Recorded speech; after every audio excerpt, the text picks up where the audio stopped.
I'm joined by CMA Ontario-nominated duo Amanda and James, who are returning on February 6, 2026 with a playful, bold, and harmony-soaked new single, Comeback. Amanda Kind, James Downham, how's it going? Great, thanks for having us. Hey, yeah, so happy to be here. Well, it's great to have you on. So let's break down Comeback, which is described as a chapter-closing, door-locking, don't text me at 3 a.m. breakup anthem with, I loved how this was described, no Ross and Rachel energy. So how would you guys describe this song? I mean, exactly what you just said. There's lots of sad breakup songs, but sometimes you've hit the will they, won't they cycle so many times that you have to get to the point where you're like, no, this is completely over. And so sometimes I quip when we sing this live that, Taylor Swift has her song, We Are Never, Ever Getting Back Together. This is like our version of that. Like, there ain't no way we're making a comeback. I think everybody's probably been there, dated someone, and then there's that moment, this is it, and there is no coming back after this. This is it, we're done. So that's what this song is all about, is embracing that. It kind of feels like we're having a bit of a vocal fight in the song. Like, we sort of are bantering back and forth in a way that feels sort of like that final breakup argument. That's one of the things I love the most about it, because on stage it's super fun to play. For what I understand, you guys really, when you first heard this song, you really connected with it. I got to ask you this. Is it something that, I guess you guys touched on it, but is it something that you could relate to in your own lives, like in the past? Or is it maybe something that some advice that you wish you would have followed, I guess, at some point in your lives? I might have some exes who could relate to it. But yeah, it just seemed pretty universal, right? Like, I think a lot of people will listen to this and be like, yeah, I know exactly that feeling for sure. Well, and it's not just romantic relationships for me. Like, there's sometimes you go through periods like that with friendships and things like that, where you're like, this no longer serves me. And instead of, weeping about it, I'm going to say, this is awesome. I'm about to move on to the next chapter of my life. Yeah, when I heard the song, I loved how upbeat it was about the breakup, that it just seemed like right time, right place. And I love the 90s references that are in there, like You Ain't Ross and I Ain't Rachel. Like, those are fun. Some things are coming back, like vinyl and, bell bottoms and things like that, but not us. Yeah. So you guys had some other writers on this song. So how did this song get into your hands? This is the first pitch we've ever recorded. We've written everything else that we've put out ourselves. We're friends with lots of fellow artists and songwriters, and Sam Daviau, an Ottawa writer, had written this with Dutton and Joey DePaiva, and they pitched it to me, and this was before James and I had formed a duo. So I had this song kind of in the back of my mind for myself as a solo artist, and then James and I started playing with the song, and it became kind of more fun to do it as a back and forth, kind of for the reason I was describing earlier. This banter back and forth is built into the song. And I don't know, James, if you want to talk about when you kind of first heard the song as well. Like she had said, it was something that she was going to release on her own, and we just thought, when we talked about it, like, I think this can work for the two of us. And in fact, I'm pretty sure I was in the studio the day that you recorded it for yourself, because we were already doing a lot of collaboration. We were splitting studio time and we were performing a lot together. So, I mean, it's a great tune. And country music is one of those genres where it's perhaps more accepted or more likely that, there are other songwriters besides the artists who are putting out great songs. And for us, we do write our own songs as well, but the best song wins. This was pitched and it was a great tune. This is not one that we wanted to pass up on, I think. So a great song is a great song. It's got to get out there. So we're really happy to be able to work with those songwriters and put this song out. And you guys also, you were involved with some really talented people in terms of production and mastering with this track as well. Yeah, our producer, Matt Cable, we've been working with for a number of years. He's a young producer, definitely a super talented guy with a great musical ear. He's in his mid-20s, but I feel like when I'm talking to him about music, I feel like he knows everything. Like, going back decades and decades, like production, but just the songs. And he could tell you what instrument and what amplifier, what guitar made that sound. Like, he's that good. So working with Matt is always a treat. And go ahead. Matt's been working with Brandon Eunice for a bit on other projects, like in other genres. And Brandon is like a 7-time Juno nominee. He's worked with lots of pop artists. And Matt just came to us and said, listen, I think Brandon would be a great person to mix and master this. He's got a great ear for this kind of sound.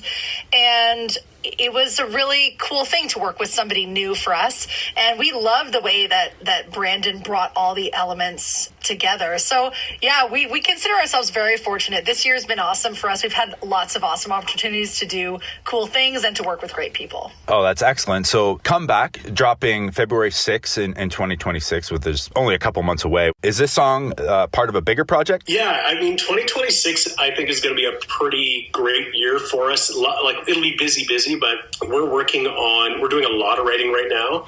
We're working on an album. It could be an EP, just depending on kind of how things roll out this year. But we've got lots of new music kind of set to come out in the new year. So this is going to kick it off, 2026, I think, in style with a bang with this tune. But we got a lot of great things planned. Excellent. So we'll look forward to that. So maybe let's back up a little bit. We kind of touched on it a bit, but Amanda, you're from BC originally, and James, you're from Ontario. So where did you guys meet, and how did you guys start performing together as a duo? This is a pandemic story. I mean, I moved to Ontario many years ago, so I've been in Ontario too for a while, but I grew up as a West Coast girl on the beach. And James and I met online in 2021 in a virtual songwriting community. Like, when the pandemic shut everything down and musicians couldn't play live anymore, so many of us rallied together and kind of kept ourselves busy doing these like monthly songwriting clubs. And our songwriting club had more than 30 people in it, and people would split into groups every month, different configurations of people. And on the month prior to when James and I worked together, I heard James's voice on one of the songs, because the songs that we were doing in this club were kind of fully like produced demos. And I remember hearing James's voice going, oh man, that guy can really sing. I would love to sing with that guy. And I introduced myself, and we kind of organized so that we could be in a group together. And we ended up in a group with Matt Cable, who's now our producer, and Carrie DeMayer, who's a really well-respected songwriter in Canada. And we wrote this song called We're Okay. And at the time, I was in pop, so I'd been only releasing pop music. Amanda was just about ready to release a pop record. She was all in on that until this happened. So when we wrote the song, I wasn't actually planning to be on it. So James decided to release it, and he's like, why don't you be the female feature on it? And I said, well, I don't sing country. I mean, I listen to a lot of country, but I don't sing country. And he was like, yeah, you do. There was no question in my mind as we were writing this that Amanda was going to be the one singing that track. So it wasn't even up for debate. I wasn't going to actually take no for an answer anyway. But I was amazed that in that conversation, Amanda, that you didn't think that it was something that you could do or should do. And I had I'm like, absolutely, you can sing this exactly the way it needs to be sung. And then, if you can believe this, the very first time we met in person was in the driveway of the studio to record all these romantic lyrics. And we've never met in real life. So that's amazing. He gets out of his car, I get out of my car, and we're like, it's like, I know you, we're friends on the screen, but like, let's go sing a love song together in a studio. And it was a hilarious way to meet for the first time, but we became really tight friends. And now, we spent 3 years doing kind of features on each other's songs. We were releasing individual projects. James released an album, I released an EP. We each had features on things. And then, like, sometime last year, we were like, I think we might be a duo. What do you think? Yeah.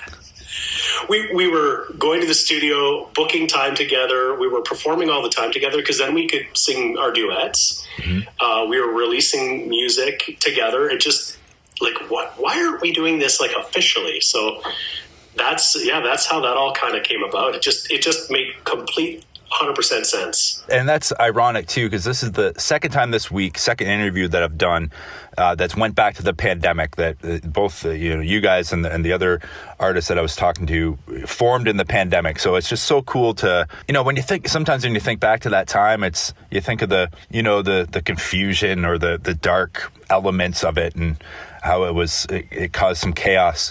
But it's so cool to hear these stories now, like a few years later, of the light that has been brought from that, and the creativity and the music that's been formed during that time. It's so cool to see that, a few years later happening. I love it. I think particularly in music, because everything was shut down and we couldn't perform. We couldn't write in the way that we were writing if we were writing with other people. The pandemic, in such an odd twist, gave us all an opportunity to connect even more closely than we had, because now you could write with people all over the world. You could connect with people that who weren't in your city, that you couldn't actually physically be in a room with. So it actually, in a lot of ways, opened up our world to make many more connections than we might have. I mean, it was tough for musicians to, I don't want to diminish that at all, but it really brought a lot of us a lot closer together. I think there are people that we're connected to now that we probably would never have worked with if things had just continued the way they were. It just opened up a lot of doors for us. Yeah, sometimes there were 4 people writing a song in a room where someone was from Canada, someone was from Australia, and 2 people are from the US. It's incredible the way that the world opened up. And so those parts of the pandemic I'm really grateful for. And it definitely changed the course of my career completely. So the pop album that I was working on is shelved, is sitting somewhere ready to release in the future. And I put maybe one of those tracks out, but really it sent me full spin into country in a way that I'm so grateful for, because the music that I've been creating and that we've been creating feels so right for me in an incredibly interesting way, because I never thought I was country. I thought I was pop. And the storytelling component of how I always write is so much more suited to how country is built. And now that I know that, it just felt kind of like coming home, which is really interesting. Oh, that's amazing to hear. And we've heard how you guys formed, and fast forward to now, and you guys this year, 2025, you were nominated for the CMA Ontario Award for Group or Duo of the Year. So how does that make you feel now? Because it hasn't been that long. And it was such a, I guess, especially for you, Amanda, it was a bit of a 180 in terms of your direction. So how does that feel now that this is what you are, and you're being recognized for that decision that you've made? I think the biggest thing about it is that the people who vote on this are our peers. They're other artists. They're people in the industry. So it's very reaffirming. It makes me feel like we're doing the right things. We're moving in the right direction. We're being recognized. I think a lot of it too has to do with the relationships that we have. So, building on the pandemic, getting into the industry, meeting a lot of people. It's a big community, and it's just great that community, I think, has embraced us the way we've embraced that community. We were frankly extremely humbled by that nomination. We were the small fry in that category, and we got invited to perform at the awards show. And when we got that invitation, both of us were sort of shocked. To have the opportunity to sing in front of the whole industry in Ontario at that event in June was really exciting, nerve-wracking, and very affirming.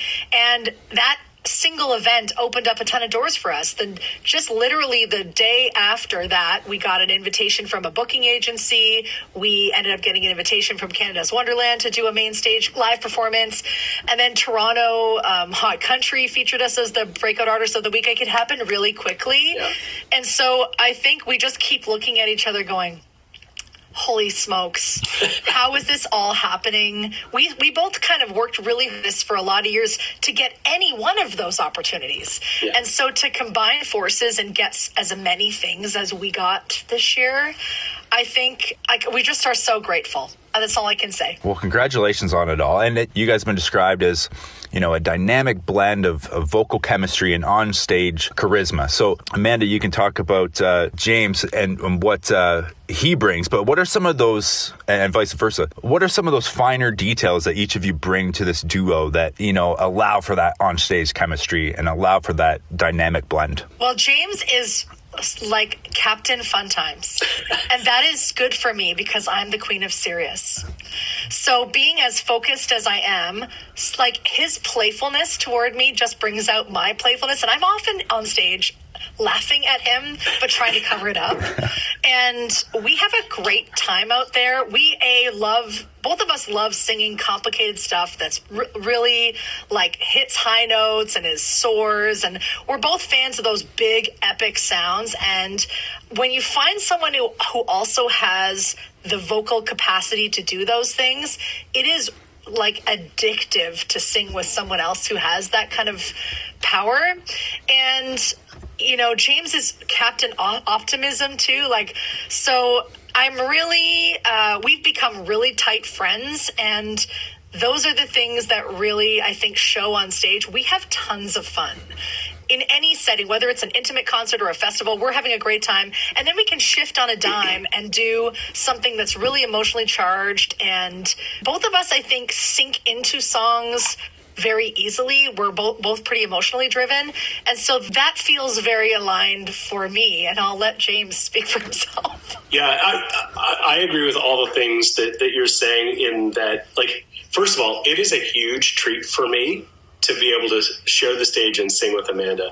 Amanda is an incredible vocalist. She's like ducking out of the camera right now. I am. Oh my God, what is he saying? But as you said, Amanda, just being able to have the opportunity to sing with someone who I like singing the big songs and Amanda likes singing the big songs, and we like singing those things together. So they're really satisfying to perform. And so it just is so much fun on the stage. But the other piece of it that I'll say that I really lean on Amanda, she says she's, I don't know, Captain Serious, but is that Amanda is very business oriented and driven too. And this is a business, and there's so much work for artists to do.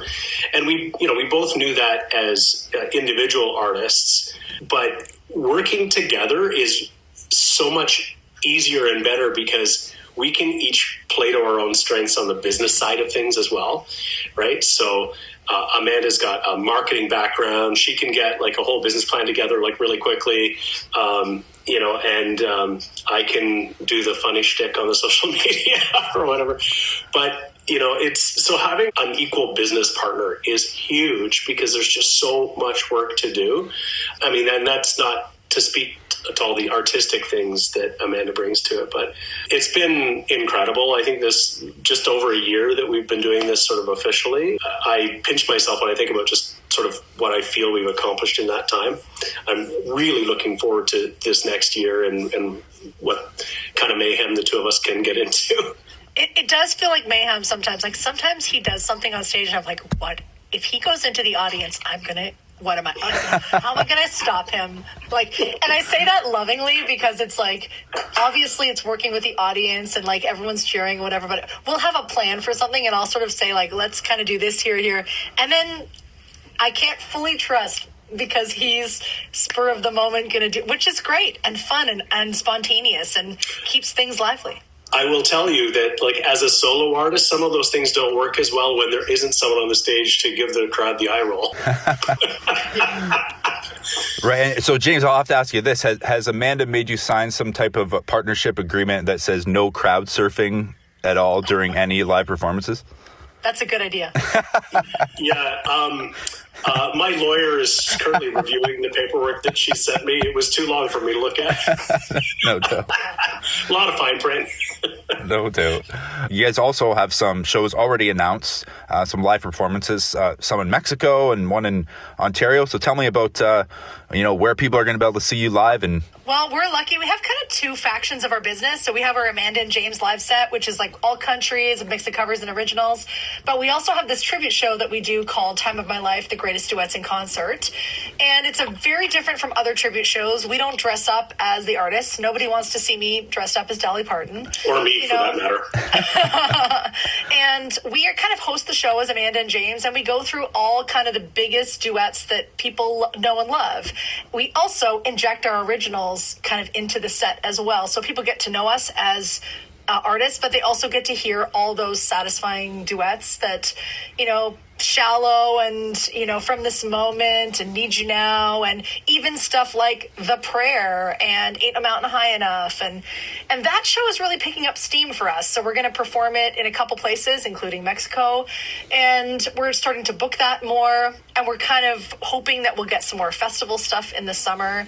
Yeah, it's going really well. And that sometimes scares me. Sometimes it scares me when it goes too well. Well, that's great to hear. And we'll definitely be staying tuned to your social medias. James, I understand you're in charge of that. And also to Amanda and JamesMusic.com for all the latest updates. So Amanda, James, thank you so much for taking time with me today. Thanks, Aaron. Thank you, Aaron.